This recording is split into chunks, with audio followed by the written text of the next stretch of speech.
Hey folks, this video lesson is going to cover the basics of stoichiometry and limiting reactants. Stoichiometry is basically doing math with chemical reactions. You're doing unit conversions, working with mass and moles and other variables of chemistry. So in order to do any stoichiometry, you need to have a balanced chemical reaction. And you need to know the reactants and the products. There should be a reaction arrow to separate the reactions and the products, and there should be coefficients that act as mole ratios. These are the initial steps of stoichiometry. Before you even begin doing the math, you need to get a game plan. You got to know what you're looking at. Where are we going? Read the problem and decide on what the final unit is going to be. Then you're going to have to decide how we get there.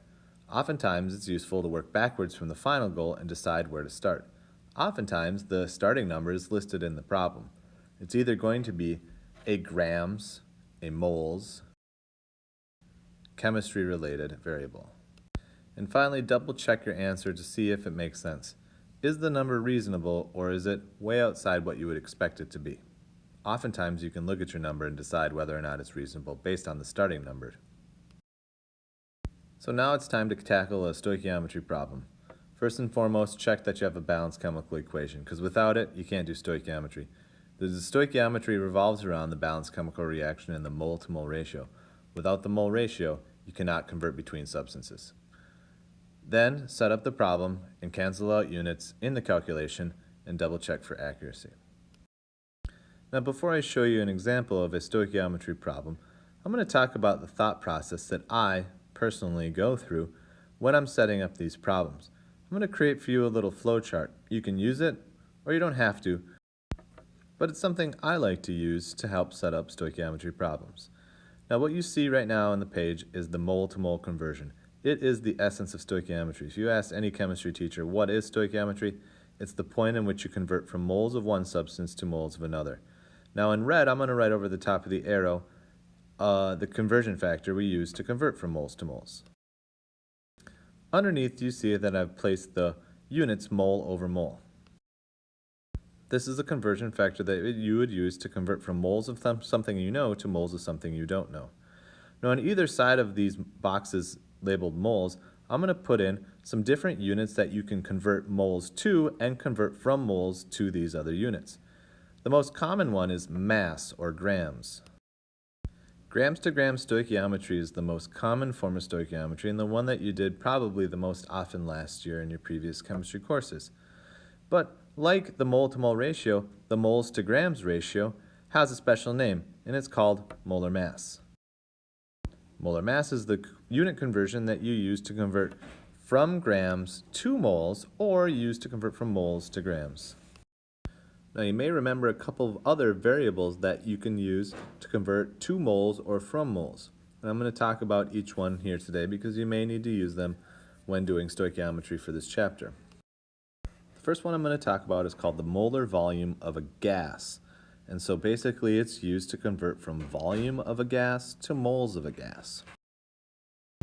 Now you may or may not remember, but molar volume of a gas is defined as the amount of liters per 1 mole at standard temperature and pressure. And that number is 22.4 liters per mole. So whether you're converting from volume to moles or from moles to volume of a gas, you can use 22.4 liters per mole to convert that number. Now besides volume of a gas, you can also convert volume of a liquid or volume of a solution. And that is using molarity. Now we're going to do an entire unit on solution chemistry later on in the year, but I'm going to include it now on this picture because it is useful to convert from liters of solution to moles of solution if you know the concentration in molarity. So you're starting to see this picture kind of formulate here.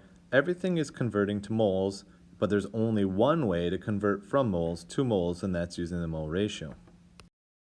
The sooner you realize the key to stoichiometry is convert anything you can to moles using the tools available to you and use the mole-to-mole ratio, and then convert anything from moles to any other unit using the available units to you, the quicker you're going to be at using stoichiometry to solve problems you want it to. Now there's one thing I want to add to this picture, and it has to do with volumes of liquid. Now volume of liquid in a solution, you use molarity to convert to moles, But let's say you have a volume of a pure liquid, like an organic substance like water or ethanol or methanol or some sort of organic liquid, and you want to convert to moles. You probably don't have a direct conversion to moles, but you can use the density of that liquid to convert from volume of that liquid to grams and then to moles. Density is measured in grams per milliliter, and it's used to convert from volume of a liquid to the mass of a liquid, and then from mass to moles, and you can carry on your stoichiometry like that. So now you're looking at a comprehensive flow chart on how to solve stoichiometry-like problems. You pick a unit on the left-hand side that you start with, convert it to moles, convert from moles to moles, and then finally convert from moles of any substance to any unit that you desire on the other side. This is the stoichiometry machine. Units go in, get converted, units come out the other side. Here's a practice problem involving stoichiometry that I'm going to do with you. It reads, methane reacts with oxygen in the air to produce carbon dioxide and water. Ammonia also reacts with oxygen and air to produce nitrogen monoxide and water. What mass of ammonia would produce the same amount of water as 1 gram of methane reacting with excess oxygen? Before I can begin the stoichiometry of either of these problems, I need to write out the balanced chemical reactions for each. So this first one, methane reacts with oxygen to produce carbon dioxide and water. After writing this out, I can balance the equation like this. 1 mole of CH4, 2 moles of O2 give you 1 mole of CO2 and 2 moles of H2O. Now let's tackle this next one. Ammonia reacts with oxygen to produce nitrogen monoxide and water. And I'll also have to balance this chemical reaction like this. 4 moles of NH3 plus 5 moles of O2 gives you 4 moles of NO plus 6 moles of H2O. I'm going to use these two reactions to solve this problem. I'm going to scroll down and give myself a little bit of room. Now I need to answer the question. If I have 1 gram of methane reacting with excess oxygen, what mass of ammonium would be produced through the same amount? So I start with 1 gram of ammonium, and I convert from grams of ammonium to moles of ammonium using the molar mass. Next, I convert from moles of CH4 to moles of water. And then once I have moles of water, I convert from moles of water to moles of ammonia. So that's where I'm going to use basically two back-to-back mole ratios to convert between the two chemical reactions. Now, if you remember from up above, the mole ratio of CH4 to H2O is a 1:2 ratio. And now I'm in moles of water, so I can then convert from moles of water to moles of ammonia using the second reaction.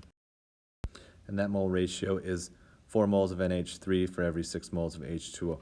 Finally, I finish this off by figuring out mass of ammonia using the molar mass to convert from moles to mass. And I put in 17.03 over 1 mole. Now that I have my math set up, I can go ahead and pull up my calculator and figure out that the mass of ammonia is 1.42 grams of NH3.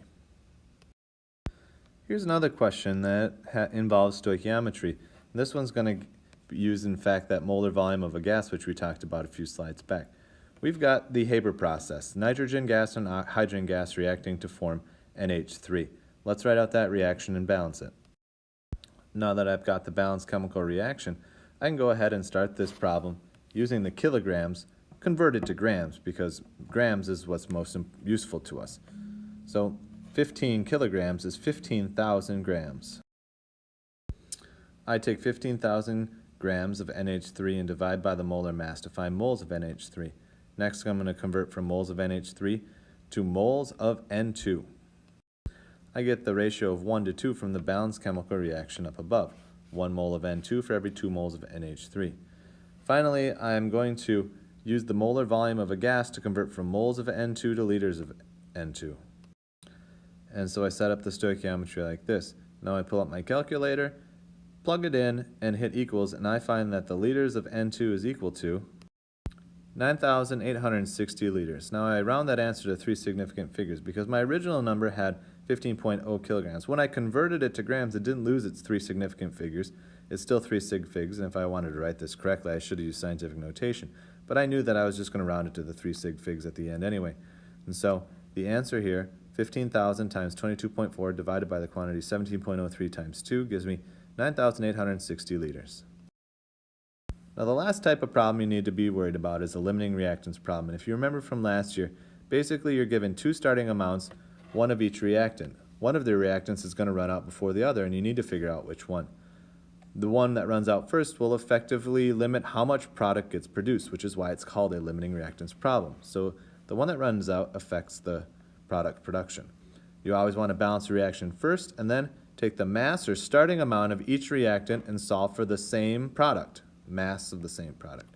And the one that results in the smallest amount of product produced is the right answer, and the limiting reactant is the substance that you started with that resulted in the smaller product produced. Now, a limiting reactants problem could take the shape of a mass-to-mass stoichiometry problem, or it could include any of the different stoichiometric variables, volume, mass, that we started with a few slides back. I showed you that comprehensive flow chart of all the different stoichiometric variables you could start with and end with, and a limiting reactants problem is handled the same way. You take the starting amounts and convert them both to the same product. You convert them to amount to the same product, and the smallest amount results in the correct answer. And once again, the limiting reactant is the substance that you started with that gave you the smallest number. Now, I don't have a practice problem for this one because it's basically a redundant type of stoichiometry problem. You would just happen to do 2 problems for the price of 1. So anyway, that takes care of this video lesson. Thanks for listening.